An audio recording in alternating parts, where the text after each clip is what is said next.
अस्सलाम वालेकुम नाजरीन, आप देख रहे हैं नया पाकिस्तान और मैं हूं शहजाद इकबाल। पीडीएम जब कायम हुई और तहरीक का आगाज़ किया तो उस वक्त पीडीएम का सारा जोर इनकलाबी इकदामात पे था कि इनकलाबी इकदामात के जरिए हुकूमत को घर भेजा जाएगा, जिसमें उन्होंने कहा कि सड़कों पर निकल के जलसे करेंगे, लॉन्ग मार्च करेंगे, असेंबली से इस्तीफा देंगे और अगर ज़रूरत पड़ी तो सिंध असेंबली की कुर्बानी भी देना पड़ेगी। लेकिन इसके बाद पिछले एक हफ्ते से 2 से 3 मरतबा बिलावल भुट्टो ज़रदारी जो कि पीपल्स पार्टी के चेयरमैन हैं, वो इस बात पे जोर दे रहे हैं कि हुकूमत को घर भेजने का आईनी और जमहूरी तरीका सिर्फ एक ही है और वो है अदम एतमाद की तहरीक। वो समझते हैं कि ये तहरीक कामयाब हो सकती है, लेकिन नून लीग को शक है कि ये तहरीक कामयाब नहीं हो सकती और इसीलिए एहसन इकबाल साहब ने यह कल कहा कि अगर बिलावल भुट्टो समझते हैं कि ये तहरीक कामयाब हो सकती है, उनके पास नंबर्स हैं, तो फिर ये तहरीक पेश की जाए। लेकिन नून लीग ये समझती है कि जो फैसला कुन लॉन्ग मार्च है वही हुकूमत को घर भेजने में कामयाब हो सकती है। जहाँ तक आपने अदम एतमाद की बात की, तहरीक अदम एतमाद की, पीपल्स पार्टी की ये तजवीज़ है, लेकिन जहाँ तक मुस्लिम लीग नून की सोच है, हम समझते हैं कि अगर बिलावल भुट्टो साहब के पास ऐसे नंबर्स हैं तो वो ज़रूर पेश करें जिससे वो तहरीक अदम एतमाद ला सकते हैं। लेकिन सेनेट के अंदर हमने देखा कि जहाँ नंबर्स हमारे पास थे वहाँ भी तहरीक अदम एतमाद कामयाब नहीं हुई थी, तो लिहाजा हमें एक ही रास्ता है जिस पर चलना चाहिए और वो ये है कि इस हुकूमत के ख़िलाफ़ एक फ़ैसला कुन लॉन्ग मार्च करनी चाहिए। तो दोनों पार्टीज के पास जो प्लान है हुकूमत को घर भेजने का वो मुख्तलिफ है। नून लीग समझती है कि फैसला कुन लॉन्ग मार्च होना चाहिए हुकूमत के खिलाफ, जबकि पीपल्स पार्टी समझती है कि अदम एतमाद की तहरीक के जरिए ही हुकूमत को घर भेजा जा सकता है। इस पर बात करेंगे, जिसके लिए हमें ज्वाइन किया है पीपल्स पार्टी के सीनियर रहनुमा कमर जमान कायरा साहब ने। कायरा साहब, बहुत बहुत शुक्रिया वक्त देने के लिए। नून लीग समझती है कि फैसला कुन लॉन्ग मार्च होगा, उसी से हुकूमत घर जाएगी, लेकिन बिलावल भुट्टो साहब पिछले एक हफ्ते में 2-3 मरतबा ये बात कर चुके हैं कि घर भेजने का हुकूमत को यही तरीका है कि उनके खिलाफ अदम एतमाद की तहरीक लाई जाए। एहसन इकबाल साहब सवाल कर रहे हैं कि नंबर्स कैसे पूरे होंगे और अगर नंबर्स पूरे हो जाते हैं तो फिर आप जरूर पेश कीजिए तहरीक। क्या कैलकुलेशन क्या है पीपल्स पार्टी के पास, क्यों इतने आप कॉन्फिडेंट है कि ये तहरीक कामयाब हो सकती है? देखिए, पहली बात तो शहजाद यह है कि पीपल्स पार्टी ने कोई पॉलिसी चेंज नहीं की। अगर आप हमारा ओरिजिनल डॉक्यूमेंट देखते हैं जिसपे जो हमारी बेस है, जिसपे खड़े होकर हमने ये पूरा इत्तेहाद इकट्ठा किया और जिसकी बुनियाद पे हम अपनी तहरीक चला रहे हैं, वो 26 पॉइंट्स हैं जो नुक्ता आगाज था। उसमें ये बात एलेबोरेटेडली लिखी हुई है कि हम इस गवर्नमेंट को हटाने के लिए इनके खिलाफ तहरीक चलाएंगे, जलसे करेंगे, जुलूस करेंगे, रैलीज करेंगे, असेंबलियों के अंदर असेंबलियों के बाहर इनको टफ टाइम देंगे, अदम एतमाद की तहरीक लाएंगे और अगर जरूरी हुआ तो हम जो खास वक्त पे इस्तीफों का ऑप्शन इस्तेमाल कर सकते हैं। रही बात नंबर्स की, तो नंबर्स का तो बड़ा सिंपल इशू है। गवर्नमेंट के पास नंबर है, गवर्नमेंट के इत्तेहादी इस वक्त गवर्नमेंट के साथ कोई कंफर्टेबल नहीं है। लेकिन एक और बड़ी तारीखी बात यह है कि मोहतरमा बेनजीर भुट्टो शहीद की हुकूमत के खिलाफ अदम एतमाद की तहरीक आई, वो तहरीक तो फेल हो गई लेकिन हुकूमत नहीं बच सकी थी, हुकूमत भी चली गई थी। सो बहुत दफा आप पॉलिटिकल मूव्स करते हैं जो सिर्फ नंबर गेम्स नहीं होती। आपने क्योंकि हिस्ट्री का हवाला दिया है तो मुझे ये बताइएगा, आप कह रहे हैं कि बेनजीर भुट्टो के खिलाफ जो अदम एतमाद की तहरीक आई थी वो तो नाकाम हो गई, लेकिन फिर उनकी हुकूमत गिर गई। जिन अवामिल की वजह से वो हुकूमत गिरी थी, क्या वो आपके साथ है? और अगर वो आपके साथ है तो फिर ये किस किस्म की तब्दीली है जो आप लोग चाहते हैं, निजाम बदलना चाहते हैं? वो हमारे साथ नहीं है और हम नहीं चाहते हैं कि वो किसी के साथ हो।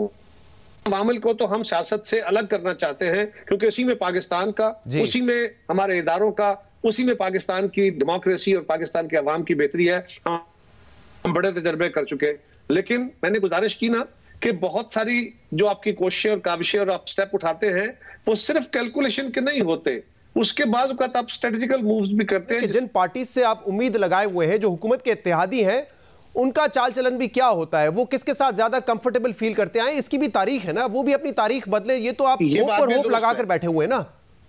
ये बात आप दुरुस्त कह रहे हैं। सवाल ये है कि क्या अपोजिशन को फिर घर बैठ जाना चाहिए? इस तरह तो हर चीज के प्लस माइनसेस में आएंगे। आपके हर सवाल का मैं बैठ करूंगा, मेरे हर सवाल को आप, तो इसका मतलब है हमें हाथ पे हाथ धर के बैठ जाना चाहिए। मुझे ये बता दीजिए कि आप ऑपोजिशन की बाकी पार्टीज को कैसे कन्विंस करेंगे, जब आप कहते हैं कि इस वक्त इत्तेहादी उनके साथ है, लेकिन एक माहौल बनता है कन्विंस कैसे करेंगे? वो कह रहे हैं कि स्ट्रेटेजी तो बताएं, अब आपकी स्ट्रेटेजी क्या है, कैसे कन्विंस करेंगे, नंबर्स कहां से आएंगे और इत्तेहादी क्यों आपके साथ आके मिल जाएंगे जो ऑपोजिशन के, जो इस वक्त हुकूमत के साथ है? लेकिन शहजाद, ये एहसन इकबाल साहब ने आपके जरिए, मीडिया के जरिए बात की, अब मैं उसका जवाब मीडिया के जरिए नहीं देना चाहता। ये जो भी हमारा नुक्ता नजर होगा, हम उनके साथ बैठ के उस मीटिंग के अंदर बैठ के तय करेंगे, बताएंगे उनको, यकीनन बताएंगे। यही कहा है ना बिलावल साहब ने कि हम अपने दोस्तों को कायल करेंगे, तो उनके साथ डायलॉग करेंगे, नेगोशिएट करेंगे।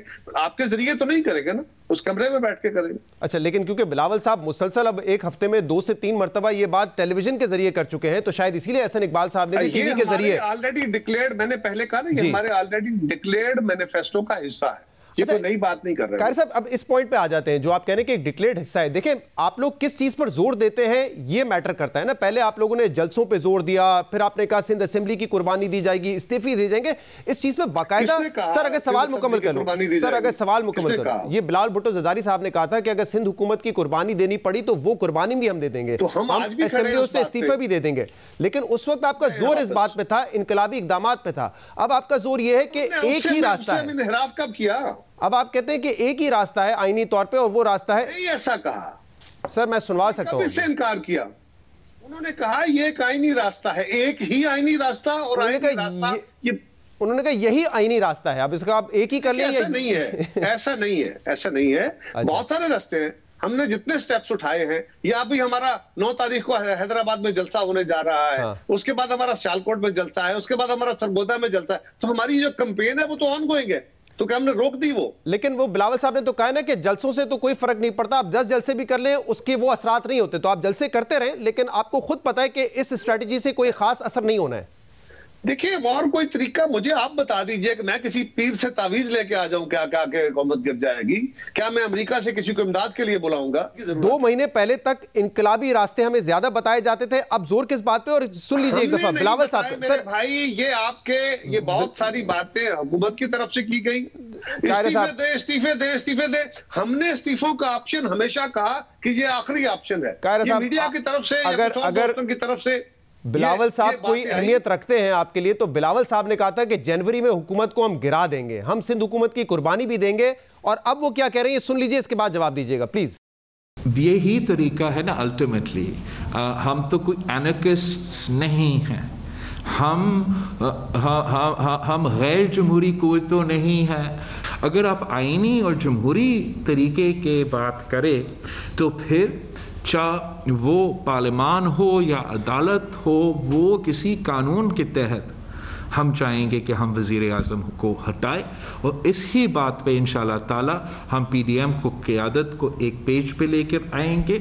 और यही तरीका है, यही जमहूरी पार्लियामानी और आईनी तरीका है इस हुकूमत को ख़त्म करने के लिए। आपने सुन लिया कितनी मरतबा उन्होंने कहा यही तरीका है, यही जमहूरी और आईनी तरीका है, खुद कह रहे हैं वो ये बात।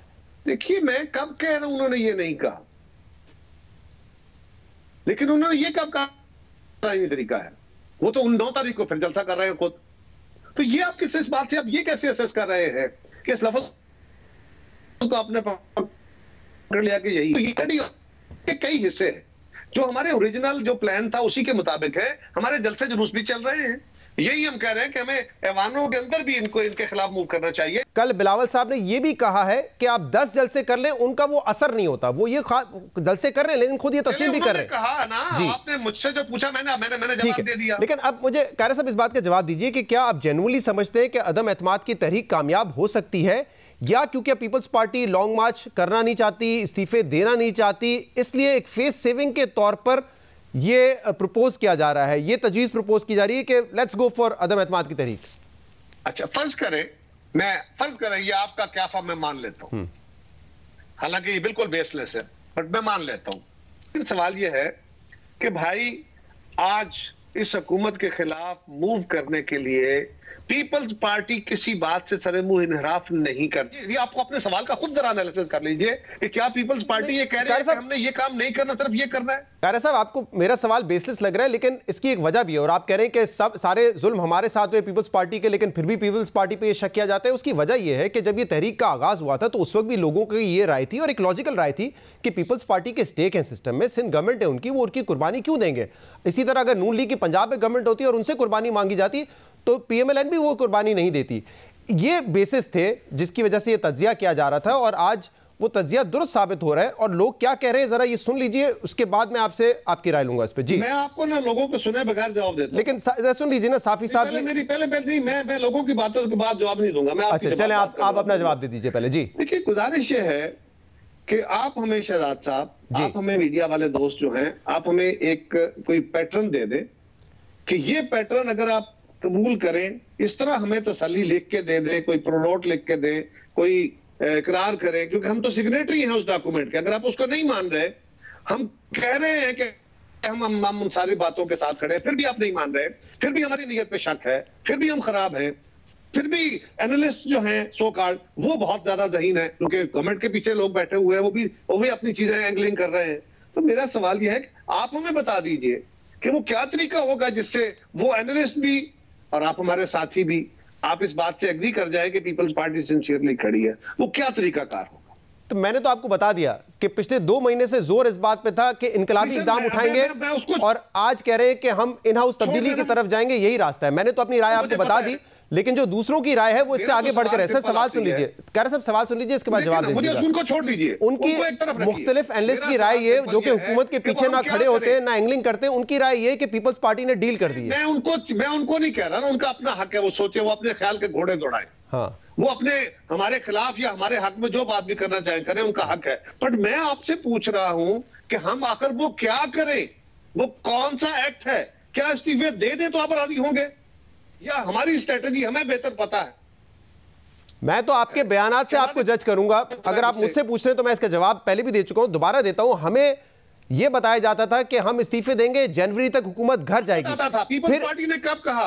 मैं सुनवा देता हूं, बिलावल भुट्टो ज़रदारी के एक नहीं कई बयानात हैं कि जनवरी तक हुकूमत घर चली जाएगी। हमने कब कहा? नहीं। अच्छा चले, हम कह रहे हैं आखिरी ऑप्शन है। सर जनवरी तो अब खत्म हो गया। नहीं है। आप कह रहे साहब वो डॉक्यूमेंट निकाल के देख लीजिए, और उस डॉक्यूमेंट में देख लीजिए कि आप लोगों ने फैसला कुन लॉन्ग मार्च की तारीख क्या दी थी, जिस एक्शन प्लान का आप जिक्र कर रहे हैं। आपने कहा था जनवरी में फैसला कुन लॉन्ग मार्च होगा। एक बात याद रखिए, अगर हमने अपने उस एक्शन प्लान की बात कर रहे हैं, एक्शन प्लान है कि हम कब क्या करेंगे जी। एक है क्या करेंगे, एक है कब करेंगे। एक्शन प्लान कब पे है। और वो जब अगर मौसम खराब है, अगर इस वक्त फॉग है, अगर ठंड है, या अगर स्ट्रेटेजिकली हम अपने उस सारे अमल को करेक्ट कर लेते हैं कि इसकी डेट्स को एडजस्ट कर ले, तो वो कौन सा हम अपने प्रिंसिपल से डेविएट कर गए? सही, कोई ठीक है। तो मार्च के इलेक्शन के बाद रमजान है, रमजान के बाद गर्मियां हैं, तो मुमकिन तौर पे कि पीडीएम जब इकट्ठा होगी तो शायद इसके बाद ही कोई तारीख रखी जाएगी फिर लॉन्ग मार्च के लिए। आप तो चाहे तो आप कहें कि अगले 10 साल के बाद करेंगे, आपका हक। अच्छा कारी साहब, अब मुझे स्पेसिफिक जवाब दे देना, क्योंकि देखिए आप पहले भी ये तजिया सुनते रहे, आप अब भी सुन रहे हैं। ये कहा जा रहा है कि पीपल्स पार्टी ने डील कर ली है, अपने लिए एनआरओ ले लिया है, इसलिए वो पीछे हट रही है। क्या कहेंगे इस पर? बिल्कुल आप जो सोच रहे हैं ना जी, यदि पीपल्स पार्टी ही मरे, मैं फिर कहूंगा पीपल्स पार्टी ही कत्ल हो, पीपल्स पार्टी ही तोड़ी जाए, पीपल्स पार्टी ही जेलों में जाए, पीपल्स पार्टी के लोग, मतलब आज भी हमारे लोग जेलों में बैठे हो, हम ही ने डील की है। बहुत अच्छे, वेरी गुड। नहीं, लेकिन कायरा साहब ऐसा भी नहीं है ना, जब बलूचिस्तान हुकूमत तोड़ने की बारी आई तो आप लोगों ने तोड़ा, और कायरा साहब ज़रदारी साहब ने क्रेडिट भी लिया कि हमने तोड़ के दिखाई है। और उस वक्त नून लीग आपके सामने खड़ी थी कि आपने पीटीआई के साथ मिलकर भाई बन के बलूचिस्तान हुकूमत गिरा दी ना। तो ऐसा नहीं है कि पीपल्स पार्टी हर दफा रिसीविंग एंड पर रही है। मैं कह रहा हूं यार, मैं आपसे और उसके नतीजे में हमें सारा कुछ मिल गया, एनआरओ मिल गया, सब हमने फायदे ले लिए, अब आगे बढ़िए। मैं तो कह रहा हूं आपकी बात का ठीक है, हम की बात हो गया, आप ये कह रहे हैं ना? मैं ये नहीं कह रहा हूं, मैं ये कह ही नहीं रहा हूं, मैं आपसे सिर्फ ये सवाल कर रहा हूं कि सलीम साफी साहब हो, तो सवाल सुन लीजिए ना। मैं नहीं कह रहा हूं कायरा साहब, मैंने तो ये कहा ही नहीं कि आपने डील कर ली है। मैंने आपसे सवाल ये किया है कि सलीम साफी साहब, आरिफ हमीद भट्टी साहब, जिनके बयानात में आपको सुनाना चाहता, मजहर अब्बास साहब का कल ये ट्वीट कि इन लोगों ने डील कर ली। मैं तो आपसे जवाब मांग रहा हूं, आप बता दें कि डील नहीं की है, जवाब नहीं जाएगा। नहीं, मैं आपके सवाल का जवाब दूंगा। आस्क सलीम साफी तो आस्क मी, फिर मैं उनको जवाब दूंगा। चलें, बहुत बहुत शुक्रिया। कायरा साहब हमारे साथ मौजूद थे और कह रहे हैं कि जो स्ट्रैटेजी पीपल्स पार्टी की है वो पहले दिन भी वही स्ट्रैटेजी थी और आज भी वही स्ट्रैटेजी है। हमने मुख्तलिफ ऑप्शंस की बात की थी और उनमें से अदम एतमाद की तहरीक एक ऑप्शन है।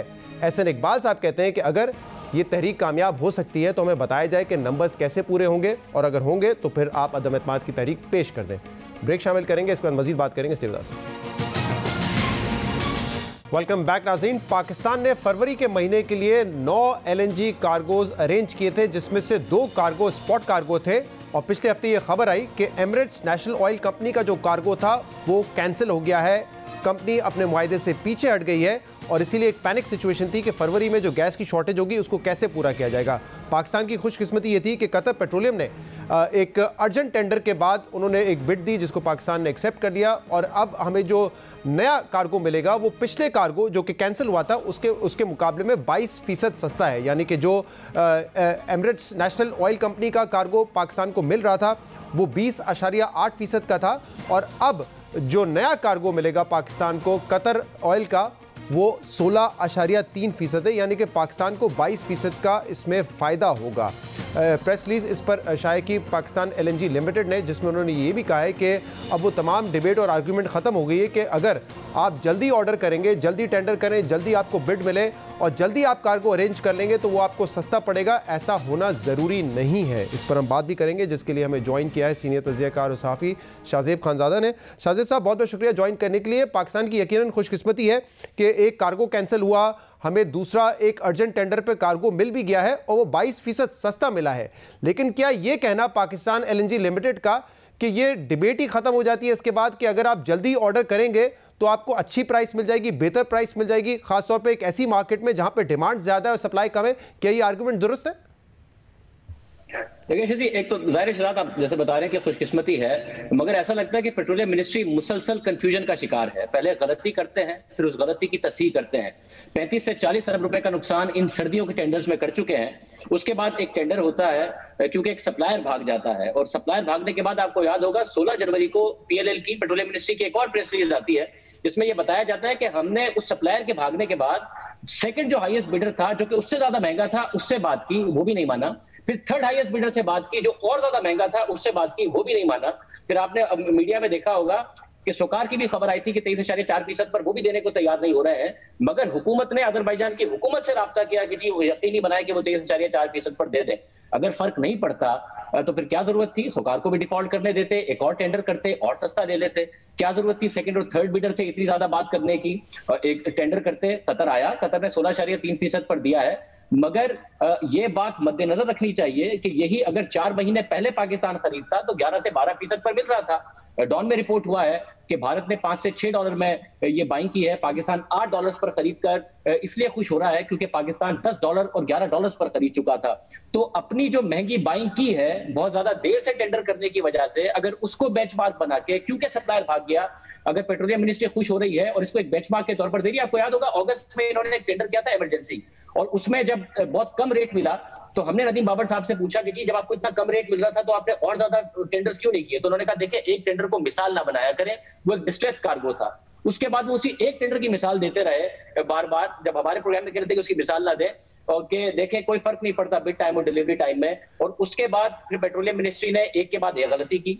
जनवरी के लिए आपको जब शुरू के 15 दिन के लिए सप्लायर नहीं मिला तो आपने इमरजेंसी टेंडर किया। अगर टाइम से फर्क नहीं पड़ता तो वो इमरजेंसी टेंडर आपको और महंगा मिला, 40% के रेट पर जाकर मिला, और जिसका नतीजा निकला कि पाकिस्तान LNG नहीं ली और इंडस्ट्री ने बुरी तरह भुगता। मेरे और आपके प्रोग्राम में सब पूरी इंडस्ट्री आगे बता चुकी है कि उनके कितने बुरे हालात। सही, और आपने इंडिया की भी मिसाल दी है कि इंडिया ने भी नवंबर या उससे पहले कर लिया था फरवरी के लिए टेंडर और 5 से 6 डॉलर का उनको पड़ा था।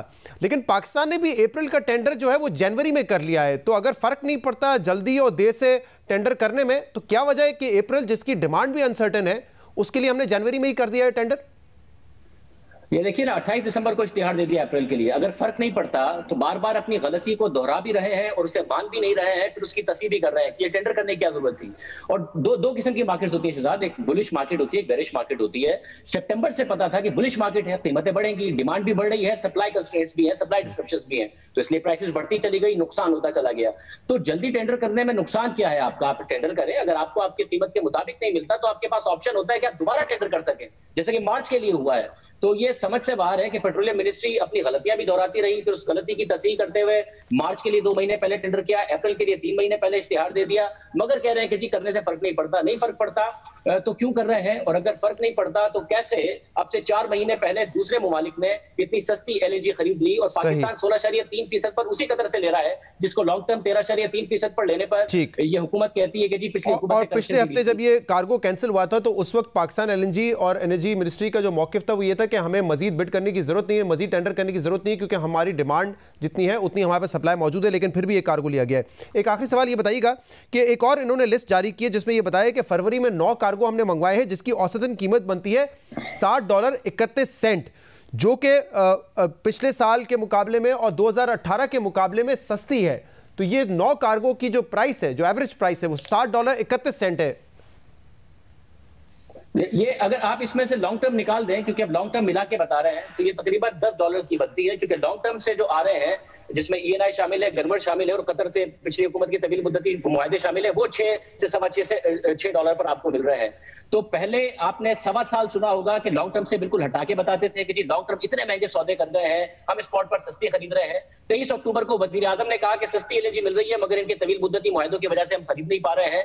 अब फरवरी में खुद ने $10 की खरीदी है, 23.4% का सुकार से खरीदा है, एक ये 16.3% पर खरीदा है, मगर लॉन्ग टर्म को मिला के बता रहे हैं। अगर लॉन्ग टर्म को माइनस करें, जो कि 1.25 साल से ये सिर्फ बता रहे थे कि जी हमें स्पॉट पर बड़ी सस्ती मिल रही है, तो बहुत महंगी एलएनजी पाकिस्तान की तरफ से फरवरी के महीने में खरीदी गई है और तवील मुद्दती मुआहदों को इसलिए अब हुकूमत मिला के बता रही है। अक्टूबर में वजीर आजम कह रहे थे कि जी हमें सस्ती एलएनजी मिल रही है, वो सस्ती एलएनजी कहाँ है? एक भी महीना अक्टूबर के बाद एक भी कार्गो नहीं है जो कि लॉन्ग टर्म मुआहदों से सस्ता पाकिस्तान ने खरीदा। बहुत बहुत शुक्रिया। शाहजेब खानजादा हमारे साथ मौजूद थे। 9 कार्गो फरवरी के हैं, औसतन कीमत है $60.31, लेकिन इसमें 7 कार्गो, 9 में से 7 कार्गो तवील मुद्दती मुआहदे के तहत हैं, यानी कि उनकी कीमत है $6.5, और जो हुकूमत ने 2 स्पॉट कार्गोज किए हैं इस महीने में, फरवरी के महीने के लिए, उसकी औसतन कीमत है $10, यानी कि जो लॉन्ग टर्म मुआहदे थे उससे तकरीबन $3.5 ज़्यादा। ब्रेक शामिल करेंगे। इसके बाद गैस का एक और बड़ा इशू है, टेक्सटाइल इंडस्ट्री के साथ क्या होने जा रहा है, कंप्लीट इंडस्ट्री के साथ क्या होने जा रहा है, इससे बात करेंगे ब्रेक के बाद।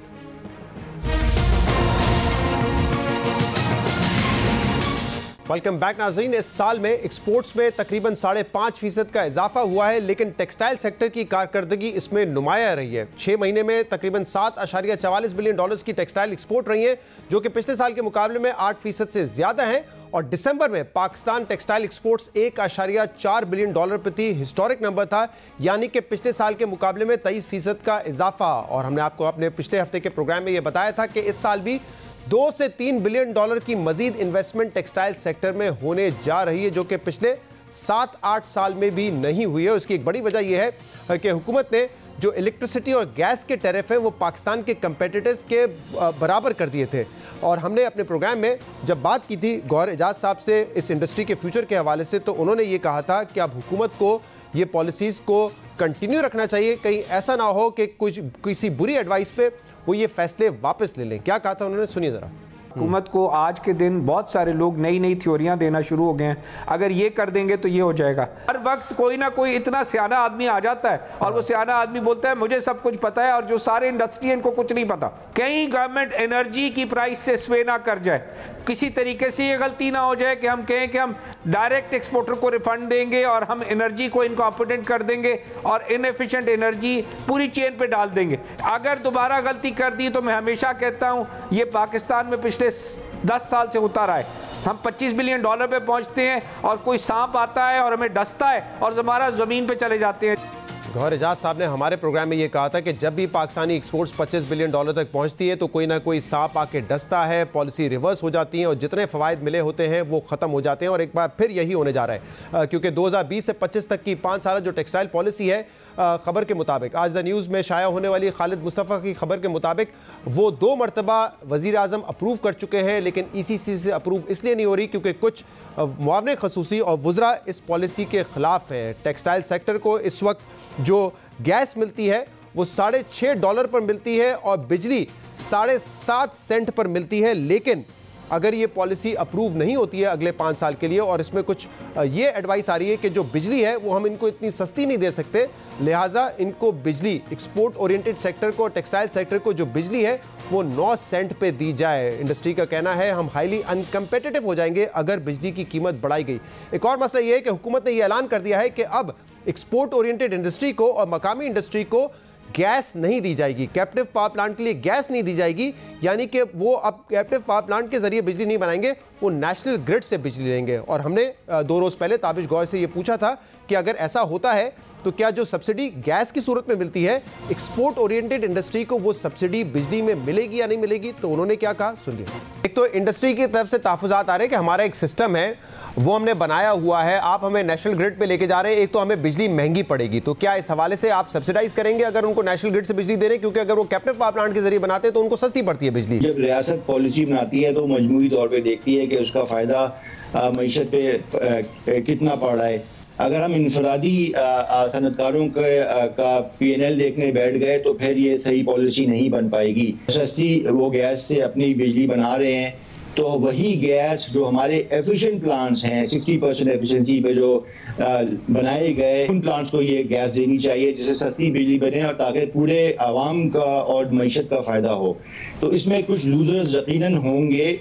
उन्होंने कहा था कि इंडस्ट्री को इनफरादी तौर पे नहीं दे सकते, इसमें यकीनन कुछ लूजर्स होंगे। हमने ये भी कहा था कि 1 फरवरी से और 1 मार्च से ये मुमकिन नहीं है कि इंडस्ट्री फौरन से शिफ्ट कर जाए नेशनल ग्रिड पर और कैप्टिव पावर प्लांट के जरिए बिजली ना बनाए। ये भी हमने उनसे कहा था और उन्होंने हमारी बात से एग्री नहीं किया था। लेकिन इंडस्ट्री के इस पर क्या तहफ़्फ़ुज़ात है, इसके लिए हमने दावत दी है, बात करने के लिए दावत दी हमने ज़ुबैर मोतीवाला साहब को, जो कि चेयरमैन है बिजनेसमैन ग्रुप के। बहुत बहुत शुक्रिया ज़ुबैर साहब, आपने हमें ज्वाइन किया है। कैप्टिव पावर प्लांट के गैस आपको नहीं दी जाएगी, नेशनल ग्रिड से आपको बिजली लेनी पड़ेगी। अगर आप एक्सपोर्ट ओरिएंटेड इंडस्ट्री है तो 1 मार्च से, मकामी प्रोडक्शन को केटर करते हैं तो 1 फरवरी से। क्या इंडस्ट्री का मौक़िफ़ है इस पर? देखें जी, यही गवर्नमेंट है। जब मुशर्रफ के जमाने में हमसे कहा गया कि आप अपने पावर प्लांट्स लगाएं, वापडा या के आपको बिजली नहीं दे सकेगी। हमने सारी अपनी फाइनेंशियल कॉस्ट के ऊपर लगा के एक अलग बिजनेस, अगर मैं टेक्सटाइल का बिजनेस कर रहा हूं, power production is completely a different business. वो बहरहाल हमने उसके अंदर एक्सपर्टीज की और उसके अंदर हमने किया और अपने जनरेशन के ऊपर हम गए। आज ये कहते हैं जी हम बंद कर देंगे। मुझे एक बात बताएं, क्या इस अनाउंसमेंट के पीछे, मैं इनको चैलेंज करता हूं, कोई टेक्निकल इवेल्युएशन हुई? कोई उनके पास कोई डाटा है? क्या उनके पास डिस्ट्रीब्यूशन का सिस्टम है? मैं केई के तो बोर्ड पे रहा भी हूं और मैं सारा जानता हूं उनको केई पे क्या पोजीशन है। केई के अंदर आप देखें 3300 मेगावाट ये मैक्सिमम डिस्ट्रीब्यूशन कर सकते हैं, उनके पास जनरेशन और डिस्ट्रीब्यूशन की कैपेसिटी के हिसाब से। जबकि समर के अंदर उसके बावजूद भी लोड शेडिंग होती है और summer is round the corner. अगले मार्च अप्रैल में जिसकी ये बात कर रहे हैं वो समर के सीजन आ जाएंगे, तो ये कहां से डिस्ट्रीब्यूशन करेंगे? और जब ये उन्होंने एक अनाउंसमेंट की है तो इसके पीछे क्या कहा है? देखें, 1000 मेगावाट से ज्यादा, यानी जो आज केई की कैपेसिटी है उसका 1/3 ऑलरेडी इनकी नई रिक्वायरमेंट है। ये कहां से लेके आएंगे? ये इनके पास ग्रिड स्टेशंस लग गए हैं, इनके सब स्टेशन का जाल बिछ गया है, हाई टेंशन वायर्स के पाइलॉन्स लग गए हैं। ये सारी चीजें 1000 मेगावाट की आप बात कर रहे हैं। पूरे एक शहर होते हैं, कराची शहर तो 3300, ये आपका हैदराबाद, सक्कर, ये सारे हैं, ये सारे 1000 मेगावाट से बहुत कम कंजप्शन उनका होता है। पूरे शहर के कंजप्शन को आप ऐड करने की बात कर रहे हैं। आपके पास कोई वैल्यूएशन नहीं है कि टेक्निकली कैसे पॉसिबल होगा, इसकी एप्लीकेशन कैसे दी जाएगी, जिनके पास कैप्टिव पावर प्लांट से वो कैसे स्विच करेंगे। और एक बात मैं आपको और बता दूं कि ये प्रोसेस कम से कम 1 से 1.5 साल लगेगा। ये कभी भी मेरे साथ बैठ जाएं, हमारे साथ बैठ जाएं, स्टेक होल्डर से जब इस तरह की अनाउंसमेंट होती है तो स्टेक होल्डर से पहले मीटिंग की जाती है। ना वो मीटिंग हुई, ना उन्होंने हमारे से कोई बात की, ना हमारे हिसाब से टेक्निकली ये पॉसिबल है। अगर हम केई के पास तो सरप्लस पावर भी नहीं है, चले अगर वो वापडा से देना चाहें, तो वापडा के पास सरप्लस है, वहां है। अगर ये केई को देना चाहें, क्या इनके पास ये कैपेसिटी है? आज 700-750 megawatt which is the full capacity to transfer the power on the from the वापडा टू केई अवेलेबल है।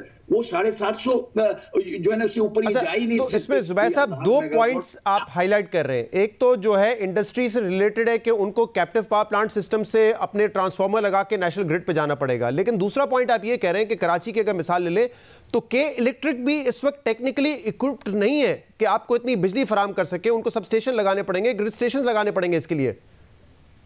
ना केई ना वापडा, दोनों नहीं है। पूरे पाकिस्तान में ये कैपेसिटी नहीं है कि आप जो है ना अचानक जो है ना 2500 मेगावाट 3000 मेगावाट का पावर की आप डिस्ट्रीब्यूशन सिस्टम लेके आए। देखिए, जनरेशन एक बात है और डिस्ट्रीब्यूशन एक बात है। जब डिस्ट्रीब्यूशन के लिए आप जाते हैं तो आप समझेंगे कैसे डिस्ट्रीब्यूट हो सकता है। You distributing power, you talking thousands of megawatts, तो ये तो ऐसे तो नहीं हो सकता। इसके लिए पूरी टेक्निकल रिक्वायरमेंट है, सारी चीजों की जरूरत है, जिनके मैंने आपको सारे नाम लिए, इन सारों को दे दें। अब ये मैं तो एक बात मैं शहजाद साहब आपसे कहना चाहता हूं, देखिए मुझे ये बहुत सारा, हमने सारे लोग हम बैठे सर जोड़ के बैठे कि ये क्या है। अगर ये देखें इसका मतलब ये है कि ये ऐलान ये कर रहे हैं कि 1 फरवरी से जनरल इंडस्ट्री बंद कर दें और 1 मार्च से एक्सपोर्ट वाली इंडस्ट्री भी बंद कर दें। इसका मतलब ये हुआ, देखिए ये तो मुझे ग्रिड का पावर मुझे मिल ही नहीं सकता, technical it is not possible. आप किसी भी टेक्निकल लेकिन जुबैर साहब, अगर आप कह रहे हैं कि इसका मतलब ये है कि आप इंडस्ट्री बंद कर दें, एक्सपोर्ट ओरिएंटेड इंडस्ट्री भी बंद हो जाएगी, हुकूमत ऐसा फैसला क्यों करेगी? हुकूमत तो बड़ा फख्र से बता रही है कि इस वक्त तकरीबन $7.5 बिलियन की जो एक्सपोर्ट है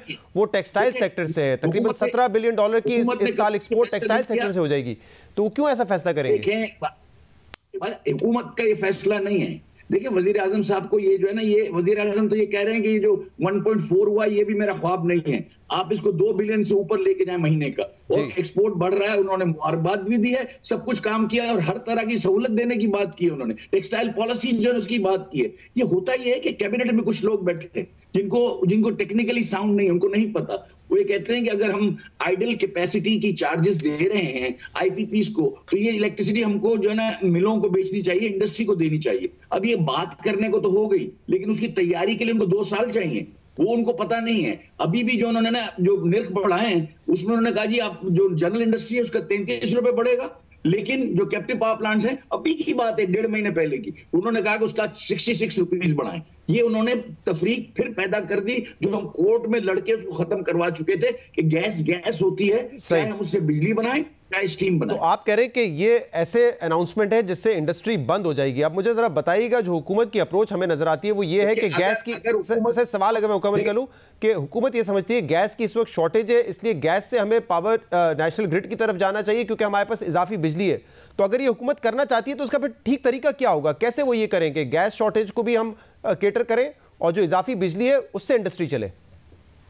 देखें, इसके 2 सोल्यूशन है। एक तो ये है कि आइडल कैपेसिटी वाले जो लॉन्ग टर्म के जो इनके मुआहदे हैं आईपीपीज के साथ, उनको नजरसानी करनी पड़ेगी, और जो गैस उनको कमिटेड है वो गैस उनको इंडस्ट्री को ट्रांसफर करनी चाहिए। क्योंकि आईपीपीज जब कोई बिजली बनाते हैं तो वो सिर्फ बिजली बनाते हैं, उनका और कोई प्रोडक्शन से ताल्लुक नहीं होता। हम जो एफिशिएंसी लेके आते हैं by also making from the idle, जो आप जब आप बिजली प्रोड्यूस करते हैं तो आप बहुत सारी जो है ना वो आपकी जो गर्मी होती है वो बाहर फेंकते हैं, because that heat goes into the air because you can't utilize. But हमारी मिलों के अंदर हमको चिलर्स भी चाहिए होते हैं, जो हमारे इसी के हॉट वाटर की वाटर बॉडी किट के साथ हम हॉट वाटर से हम चिलर्स चलाते हैं। इसके बाद जो स्मोक जो जा रहा होता है चिमनी का, उससे हम छोटे बॉयलर चलाते हैं, उससे हम स्टीम बनाते हैं। ये एफिशिएंसी तो किसी सूरत में भी आईपीपीज से नहीं आ सकती। तो आईपीपीज को आपको जो है ना निगोशिएट करके उसको आप आइडल कैपेसिटी चार्ज देके आपको हमारी तरफ आना चाहिए। ये देखिए, आज मुझे ये बात बताएं कि ये अनाउंसमेंट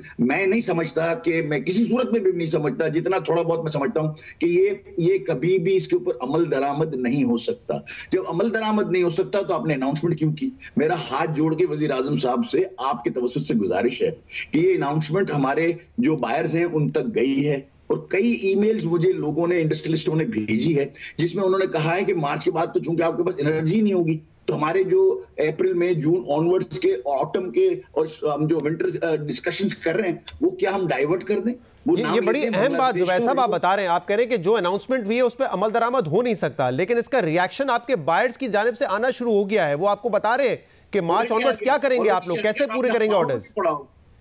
बिल्कुल, हम ये देखिए, हम वो ये कहते हैं और बिल्कुल ठीक कहते हैं, अगर मेरी अपनी इंडस्ट्री पाकिस्तान में हो और मैं अगर अमेरिका में रहता हूं और भाई से भी लेता हूँ ना, तो मैं नहीं अपना 7 दफा सोचूंगा, क्योंकि मेरी सप्लाई चेन डिस्टर्ब हो जाएगी। और अमेरिका में और यूरोपियन यूनियन में आप जब किसी शेल्फ के ऊपर जगह पाते हैं अपने प्रोडक्ट के लिए, वॉलमार्ट हो या कोई और इदारा हो, तो आप उस शेल्फ की कीमत देते हैं। उसको अगर आपने खाली छोड़ दिया तो आपको पेनल्टीज लगती हैं। जुबैर साहब, एक बड़ा मसले वाली एक और अहम इशू ये है, और आज द न्यूज़ में इस हवाले से खबर भी शाया हुई है कि जो टेक्सटाइल 5 साल की पॉलिसी पर बात हो रही है, कॉमर्स मिनिस्टर तो उसके लिए बड़ा पुश कर रहे हैं, लेकिन कुछ लोग जो हैं उसको अप्रूव नहीं होने दे रहे। अब इसमें मसला ये है कि एक तो आपको जो गैस मिलती है कम रेट पे, उससे आप बिजली बनाते हैं, वो तो बंद की जा रही है, और जो 7.5 सेंट पर यूनिट आपको बिजली मिलती है वहां पे भी कहा जा रहा है कि बहुत कम है। एक्सपोर्ट ओरिएंटेड इंडस्ट्री को बड़े इंसेंटिव मिल चुके हैं, इसको भी बढ़ा के 9 सेंट किया जाए।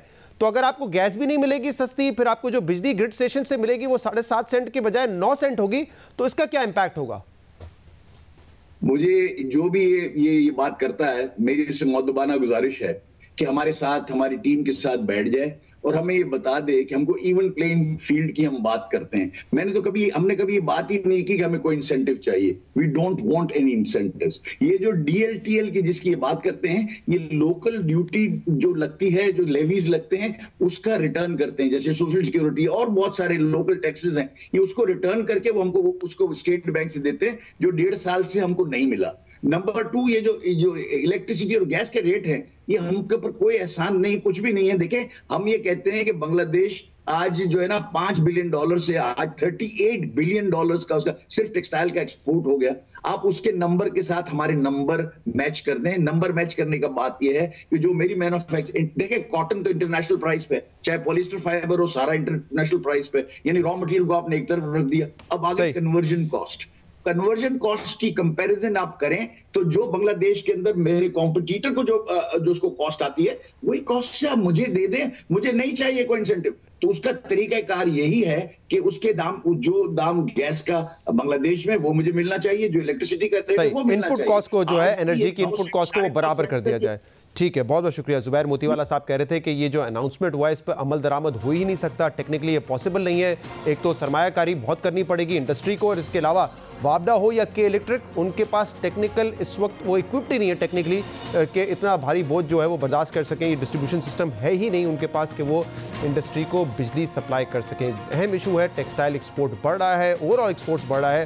अब हुकूमत ने फैसला करना है कि अगर इसमें मुसलसल एक कंटिन्यूटी चाहते हैं तो उसके लिए ठीक फैसले किए जाएं। आज के प्रोग्राम में इतना ही, इजाज़त दीजिए, अल्लाह हाफ़िज़।